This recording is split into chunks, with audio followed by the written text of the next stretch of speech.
Om Ajnana-timirandasya Jnananjana-shalakya Chakshurum militam yena tasmai Shri Gurve Namaha. Shri Chaitanya Manobhishtam Sthapitam Yena Bhutale Swayam Rupa Kadamayam Dadati Swapadantikam Vandeham Shri Gurum Shri Yudhapadakamalam Shri Gurum Vaishnavam Cha Shri Rupam Sagrajatam Sahagana Raghunatam Vitam Tam Sajivam Sadvaitam Savadhutam Parijana Sahitam Krishna Chaitanya Devam Shri Radha Krishna Padan Sahagana Lalitam Shri Vishakham Vitam Cha He Krishna Karuna Sindhu Dina Bandhu Jagatpate Gopesha Gopika Kanta Radha Kanta Namostute तप्त कंचन गौरंगी राधे वृंदावनेश्वरी वृषभानुस्तुते देवी प्रणमामि हरिप्रिये वंशकल्पतरुभयश्च कृपा सिन्धुभ्य एव च पतितानां पावनेभ्यो वैष्णवेभ्यो नमो नमः जय श्री कृष्ण चैतन्य प्रभु नित्यानंदा श्री अद्वैता गदाधरा श्रीवासादि गौर भक्त वृंदा हरे Krishna Krishna Krishna Hare Hare Hare Ram Ram Ram Hare Hare. Thank you all for joining. So I'll first of all share the screen,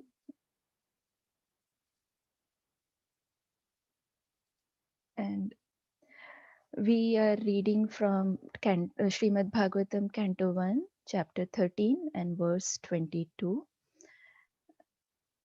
I'll first read the verse, the purport, and then we'll go into further discussion. So, Andapurev vadhiro mandapragyascha samapratam Vishirnadanto mandagni sarga kafam udhavan. Translation: You have been blind from your very birth, and recently you have become hard of hearing. Your memory is shortened and your intelligence is disturbed. Your teeth are loose, your liver is defective, and you are coughing up mucus. Purport: The symptoms of old age, which has already developed in Dhritarashtra, were all one after another pointed out to him as warning that death was nearing very quickly. And still he was foolishly carefree about his future. The signs pointed out by Vidura in the body of Dhritarashtra were signs of apaksha, or dwindling of the material body before the last stroke of death. The body is born, it develops, stays, creates other bodies, dwindles, and then vanishes. But the foolish men want to make a permanent settlement of the perishable body and think that their estate, children, society, country, etc. will give them protection. With such foolish ideas, they become overtaken by such temporary engagements and forget altogether that they must give up this temporary body and take a new one, again to arrange for another term of society, friendship, and love, again to perish ultimately. They forget their permanent identity and become foolishly active for impermanent occupations, forgetting altogether their prime duty. Saints and sages like Vidura approach such foolish men to awaken them to the real situation. But they take such sadhus and saints as parasites of society, and almost all of them refuse to hear the words of such sadhus and saints, although they welcome show bottle sadhus and so called saints who can satisfy their senses. Vidura was not a sadhu to satisfy the ill gotten sentiments of Dhritarashtra. He was correctly pointing out the real situation of life and how can one save oneself from such catastrophes. So, Om Namo Bhagavate Vasudevaya. Om Namo Bhagavate Vasudevaya. Om Namo Bhagavate Vasudevaya.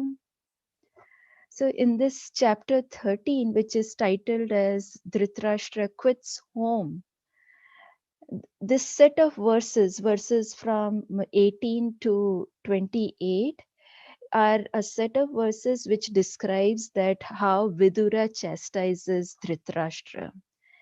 Vidura, we all know, is a younger brother of Dhritarashtra, a Dasi Putra. And in spite of being a younger brother, he is chastising Dhritarashtra. Why the need for chastisation, as we have been hearing from the beginning of this chapter, that Dhritarashtra was still living in the kingdom in spite of losing everything in the Kurukshetra war. And also, like in the previous verse, which was, I'll just go to the previous verse, in which Vidura has also pointed out that your father, brother, well wishers, and sons all are dead and passed away. You yourself have expended the major portion of your life. Your body is now overtaken by invalidity, and you are living in the home of another one. So Vidura has been pointing out one after the other that the different aspects which is holding on Dhritarashtra to this material concept of life. And he's trying to push him to get out of this material concept so that he can take up the path of spiritual realization. And so we'll go to this verse translation. You have been blind from your very birth. So, first, I'll focus on this term blind, and then we'll go to the second part, which is more of the different types of bodily and things that comes up because of the aging process. So with respect to this blindness, there is this physical blindness which may happen to someone because of some previous karmas, as at the spiritual platform as we understand it, or it can be something that's basically something that someone doesn't have a control over it. But there is something also called as spiritual blindness, meaning that a person doesn't understand or doesn't have a clue, or even if he has a clue or has some knowledge, but just ignores, keeps on doing the ignorance thing in order to skip that important or real purpose of life, and keeps on entangling himself into this material concept of life. So, with respect to this spiritual blindness, in fact, there is a verse in Srimad Bhagavatam, which is Canto 3, chapter 1, verse 6. I'll not read the Sanskrit, I'll go directly to the translation, which says, in this, it's Sukadev Goswami who is speaking, and he says, King Dhritarashtra became blind under the influence of impious desires to nourish his dishonest son, and thus he set he set fire to the lacquer house to burn his fatherless nephews, the Pandavas. And in the purport, Prabhupada has actually given this difference between the physical or the material blindness versus the spiritual blindness. So let's see what Prabhupada says. Dhritarashtra was blind from birth, but his blindness in committing impious activities to support his dishonest son was a greater blindness than his physical lack of eyesight. So Prabhupada is very straight away saying that his blindness, which was a physical blindness, was not a big problem. The bigger problem or the greater blindness was his lack, was his physical lack of, was his um, s- s- spiritual blindness. And how? The physical lack of sight does not bar one from spiritual progress. A person can be blind, or for that matter, it can be any kind of problem that can be there in a person. But when one is spiritually blind, even though physically fit, that blindness is dangerously detrimental to the progressive path of human life. So we can see here very clearly that Dhritarashtra has to be chastised by Vidura in order to overcome this spiritual blindness. With the material blindness, he has nothing can be done. He has lived his life the way he wanted to live, focusing on his material blindness and holding on to his material desires. But Vidura is trying to pull him out of this. And so Dhritarashtra is a good example where we can of this spiritual blindness. And why? Because of his attachment to his sons, especially to Duryodhana. It led to his as well as the entire Kuru dynasty's sufferings. Not just his, but imagine he being the king, he failed to his people. So it can be big consequences compared to just being a physically blind. So after talking about this blindness in which is stated in here, now let's focus on to the next part, which is about all these different bodily things that Vidura is pointing out. And all these are basically health related shortcomings that are observed in Dhritarashtra and being pointed out by Vidura. The symptoms like inadequate hearing, coughing of mucus, the teeth are loose, the liver is defective.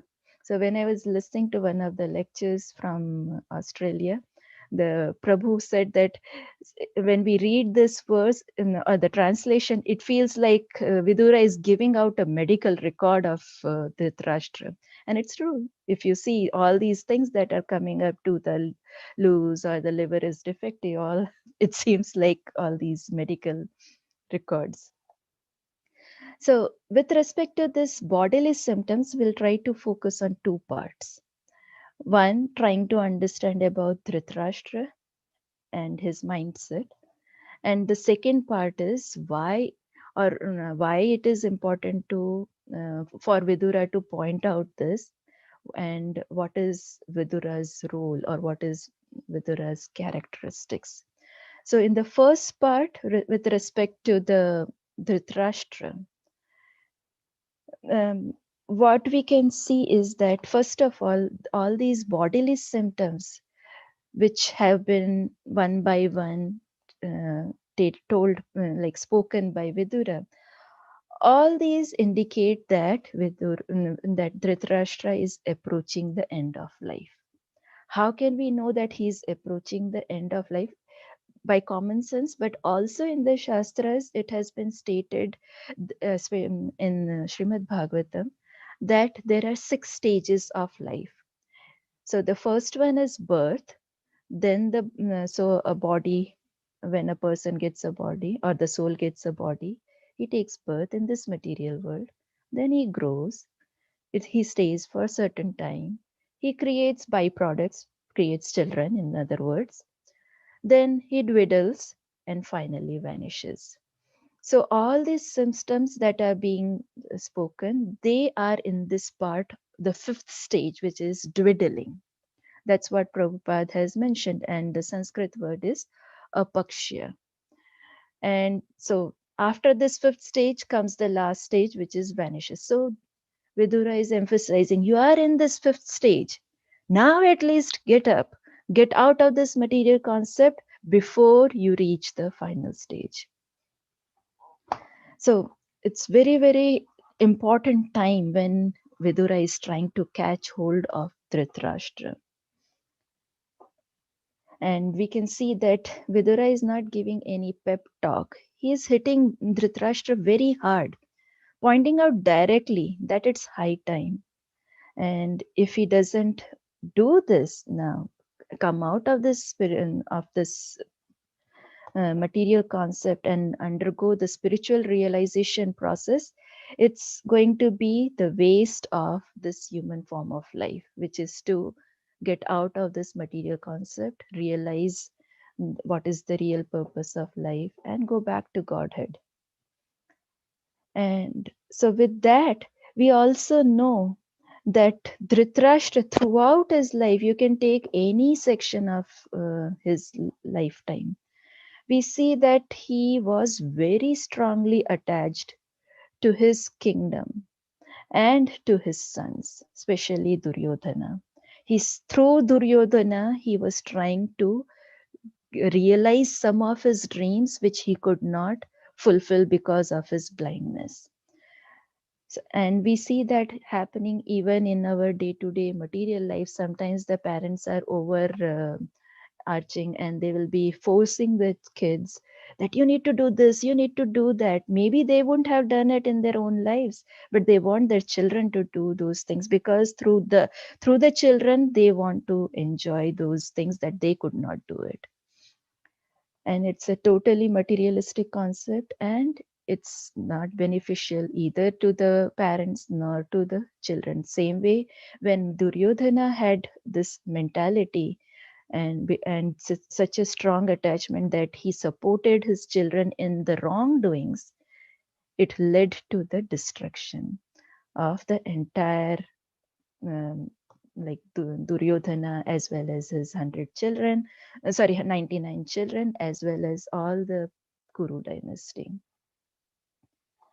And when we are talking about this Yudhishthir's attachment to not only the kingdom but his children, in fact, we all know that Bhagavad Gita, the first verse itself starts with Dhritarashtra's question, and this is the one: Dharmashetre Kurukshetra Sambeta Yutsava Mamaka Pandavishcha Kim Kuruvat Sanjaya. So here itself, just in entire Bhagavad Gita, which has about 700 verses, only one verse is spoken by Dhritarashtra, and even in that, Dhritarashtra is asking Sanjaya such a question: O Sanjaya, after my sons and the sons of Pandu assembled in the place of pilgrimage at Kurukshetra, desiring to fight, what did they do? So once they have assembled at the fighting place, what else are they supposed to do? They are going to fight. But what is more important to focus on this verse is that he is basically differentiating between his sons and the sons of Pandu. So he is doing this divide and rule kind of policy. And more importantly, he's differentiating, delineating the sons of Pandavas from the Kuru dynasty. He's saying, considering his son as Kurus and the Pandavas' son as Pandavas. So we can see his mentality even in Bhagavad Gita, even if you have not read in details the Mahabharata. So with that mentality, he lived his life. He went through all the different things that happened in Mahabharata. And when he had lost everything, when he is in the fifth stage of his life, and when he is still not able to reconcile with these things and progress towards spiritual path, Vidura is there to help him to come out of it, or at least try from his side. So now let's shift to Vidura. After talking about, like in this bodily concept, we talked about, first of all, that all these different symptoms that are mentioned, they are part of the fifth stage, apakshya of the life. And then after talking about the different types and the six stages, then we talked that how Dhritarashtra is so clinging and how his mentality works, or how he has been throughout his life. And then we are moving on to Vidura, that why Vidura is doing what he is doing. So we all have this understanding, or we know from the scriptures that Vidura is actually Dharmaraj himself. So he is a very highly elevated person, being a Dharmaraj.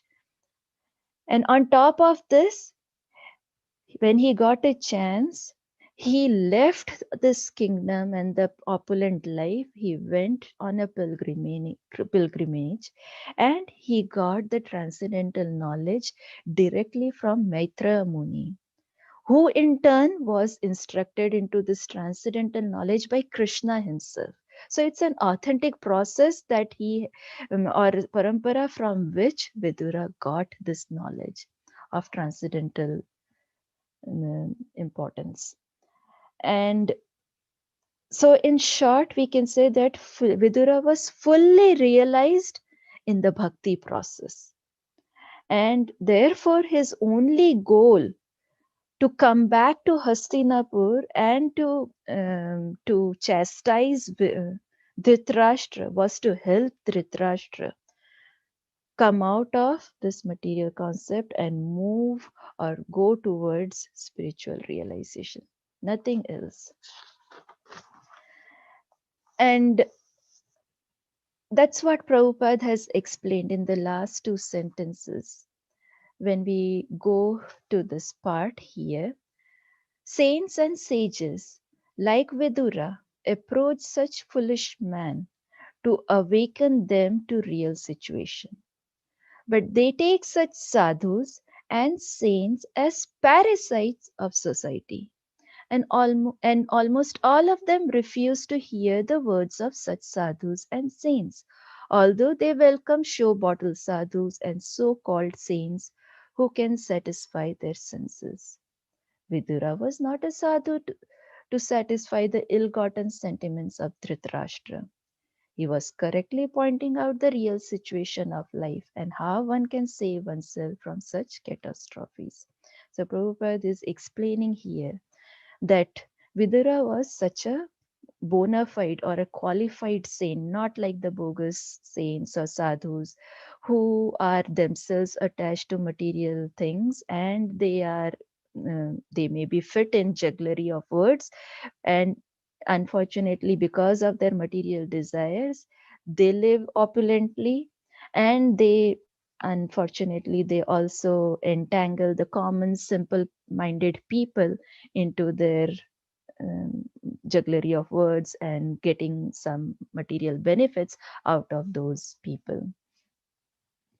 So when Prabhupada is saying that these sadhus are like the common people, or specifically, if we want to understand, Prabhupada is saying foolish men. Who are these foolish men? Meaning that those who do not believe in the concept of God, or who are atheist, or who do not believe in any of these scriptures, any of the higher things.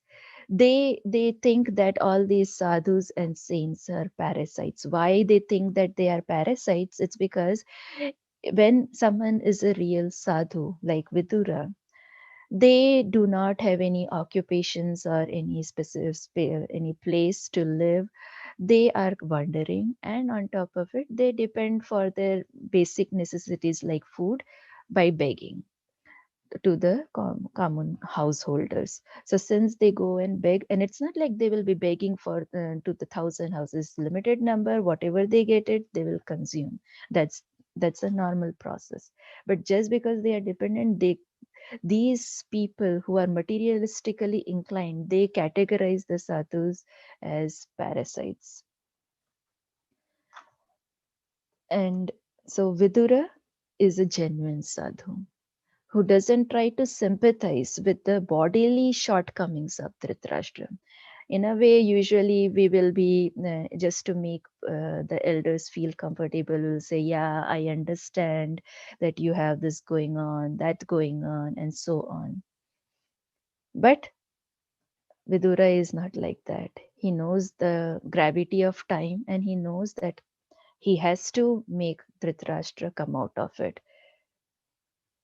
And also here Vidura doesn't have any inclination to enjoy these opulences in the kingdom. So every this reminds me of Premananda Mataji. She has she is the temple president, so many responsibilities related to the temple construction, working of the temple, and so on. And she is a senior person. I have seen her, she has so many of these bodily problems.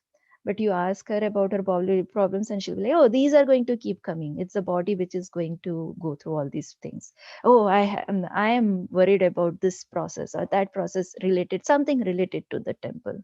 So the level of consciousness of these saints, we can easily see in some of these elevated devotees which are around. We are really fortunate to be around such nicely people who so devotees who are in this category of sadhus. So that being said, now I will conclude with the last part, which is I was thinking about this and question in my mind, and then I thought I can put it up for everyone as well. That we know that Vidura time and again had tried to point out to Dhritarashtra that you are wrong, you need to do this, not that. But Dhritarashtra had never listened to him. In fact, at time he had got angry on Vidura and had asked Vidura to leave home, and then the next day he asked Sanjaya to bring back Vidura. So never listened throughout life. So how come Dhritarashtra is ready to listen now in this last stage, not last, but the fifth stage of his life before he is going to end before he's going to end his, or his death is going to approach. So when, as I said in the beginning, I was listening to one of the lectures given in Melbourne, Australia.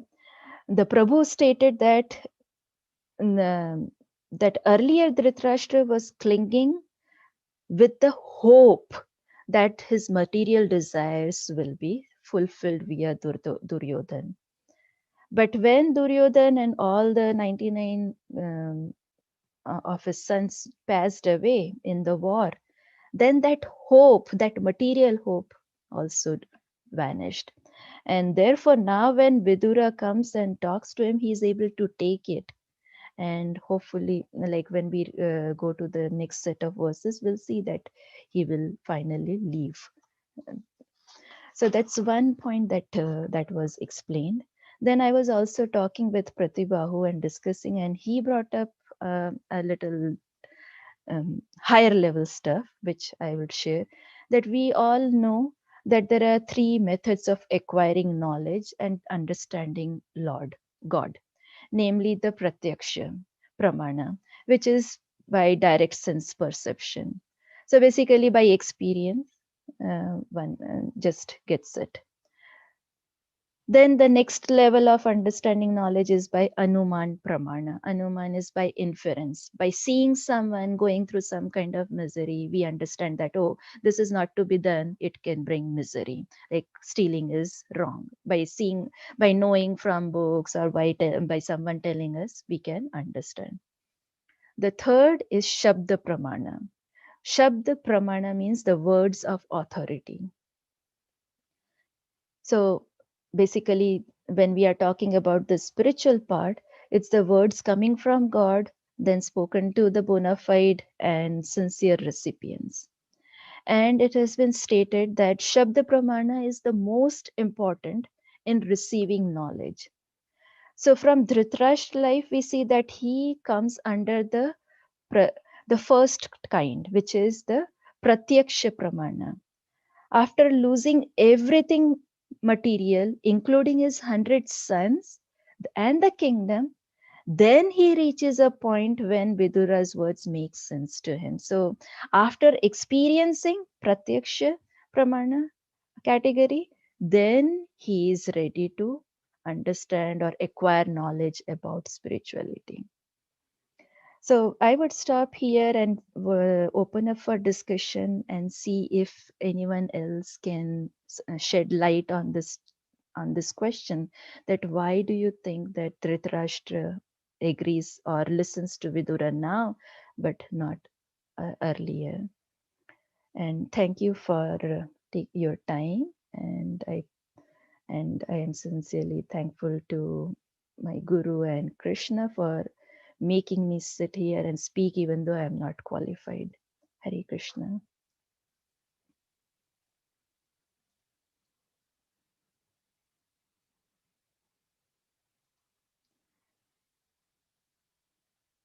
So any thoughts, any realizations? It can be realization related to this question, or it can be even something just a sharing from anyone.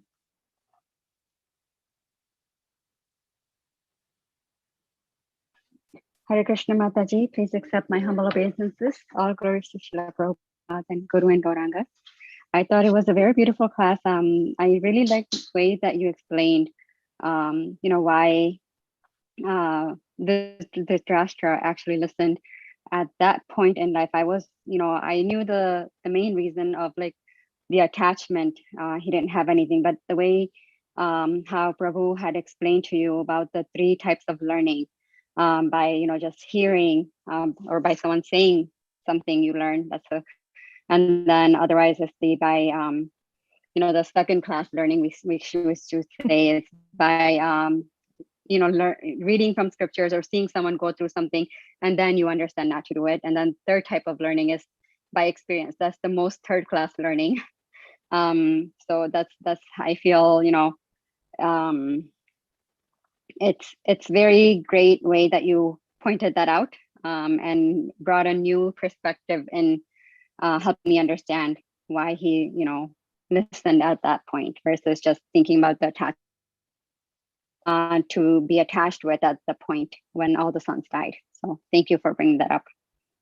Thank you, Megha. Thanks to Pratibhahu for this. And that's why I'm looking forward to some discussion on this from the devotees here, so that even I can get more deeper into it.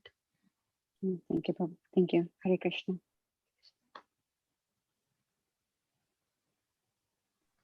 Hare Krishna, Kathamrita Mataji. Hare Krishna, Mataji. All glories to Srila Prabhupada. Glories to Your question, actually. Your question, Mataji. Probably you will end up answering. No.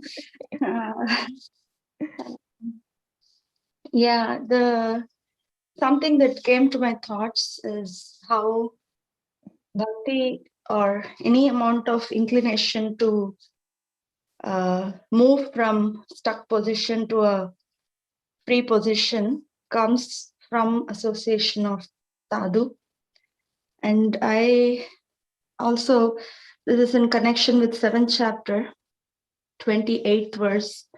Esham Antagatam Papam Jananam Punya Karmanam Te Dvandva Moha Nirmukta Bhajante Mam Dhrtavrataha. Meaning, who can be a Dhrtavrata in their practice? I mean, that particular verse is about Bhakti Yoga, but any practice, any other yoga also is in Dhritarashtra's case, we see that now he is able to hear. Even he's not like inviting Vidura to hear from him. Honestly speaking, if we see this section, if he was really inviting to Vidura to speak and to hear from him, then the conversation would be more dialogue oriented, like Maharaj Parikshit, Shukadeva Goswami, or any real saintly discussion. Here, Vidura, out of his own kindness, having seen the stuck soul for so many years, he comes and the words he speaks actually is more Kshatriya-like. How come you are like a kept dog, who never leaves the master, you are in your enemy's home. Those kind of things are really like Kshatriya, like to awaken at some level, some detachment in Dhritarashtra. So it was not an invited talk. So my thoughts are going to the principle of how sadhu builds that bhakti piety or bhakti sukriti in a conditioned soul's life just by being in their vicinity for a long time, even if they don't see results. Like Vidura stayed there since since he came into this world, he was giving good counsel every time, actually. From the time Duryodhan was in the womb, he gave good counsel to Dhrtarastra. So it's like a seed which was under dripping water for such a long time, and now even then Dhritarashtra was not willing to hear, but still some awakening, some bhakti sukriti kind of ajnata sukriti kind of a principle here that built up. Over time. Similar we hear also from Burijan Prabhu about Prabhupada, particularly to the 7th chapter 28th verse, how our punya or something, we sometimes misunderstand that verse, saying that, oh, my punya from my past life is allowing me to take up to bhakti, or my detachment is taking up to bhakti. But that particular verse, Burijan Prabhu's explanation is example of Prabhupada. When he came here, he generated that bhakti piety in everybody, actually. Wherever he goes, he generates, a saintly person generates the bhakti piety from zero or sometimes negative ranking to move up to the positive scale. And that's the principle I'm seeing here. Bhakti is not ascending process. Of course, Dhritarashtra did not directly end up in bhakti, but I'm sure like he did something related to that by hearing a sadhu. So that's the principle that's coming out more strongly than his own detachment or analytical understanding of his own condition and all that. It's actually the association. That's the thing that's coming to me, Mataji. Thank you. Thank you, Mataji. I always enjoy your whenever you speak, because you go deep and you try to come back with how it can be relatable to us people who are totally in this material concept and trying to take baby steps in bhakti. So I feel the same way, please. And I'm just sharing because recently I read that verse 728, so it's just in my memory more than my consciousness. thank you so much. And like if you remember the first verse of the third canto, first chapter, that we read just few days in our group, and it was like, wow, Prabhupada is helping me to prepare for this class. Otherwise, if we had not read it, I would have never known that this verse exists, because I haven't done my homework of studying this Srimad Bhagavatam ahead of time. So, as you said, I truly agree with you that it's the piety and the potency of these sadhus. And we can see it even here in our Naperville area, like say, most of the time it's Romapad Swami Maharaj who comes, and how this congregation has built in this Chicagoland area. When we talk to some of the early pioneers, we know that there were only a few, 5 or 6 devotees, and they were working tirelessly on weekdays, working on their jobs and everything. And as soon as Friday hits, they will be with Maharaj, going to different places, trying to preach and make people get this knowledge of spirituality. True. So, Yeah. and Yeah, so, thing in every community when we see who is like kind of growing and flourishing, we see there's a video, Simple Temple, about ISKCON Chowpatty, okay. about how Radhanath Maharaj cultivated there.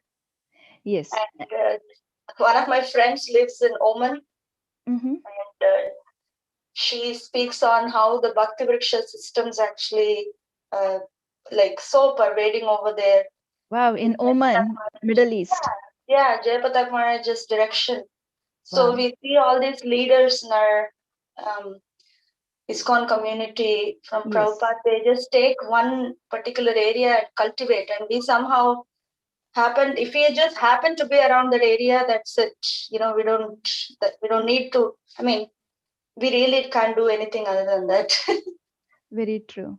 Yeah, with Radhanath Swami Maharaj, the number of followers he has and the quality of some of his disciples, I always go to Chaitanya Charan Prabhu whenever I need some answer. And his website, Spiritual Scientist, is something, it's like an encyclopedia for me. And when you were speaking about like when Prabhupada came here and he created such an environment conducive to bhakti, I also, and you had mentioned that we get this puffed up thought that, oh, because of my previous karmas, I am able to get this. And Prabhupada had told, I don't exactly remember the words, but people, initial people, he had said, don't think it's because of your previous karmas. I am pulling you by your hair and getting you. So even I feel at times that by the hair, with the hands, I am getting pulled by the devotee's mercy. Otherwise, I would be still like Dhritarashtra, holding on to the material things. I'm still holding on. It's not like I'm not. So any other questions or sharings? No questions because I'm not at that level, but any sharings?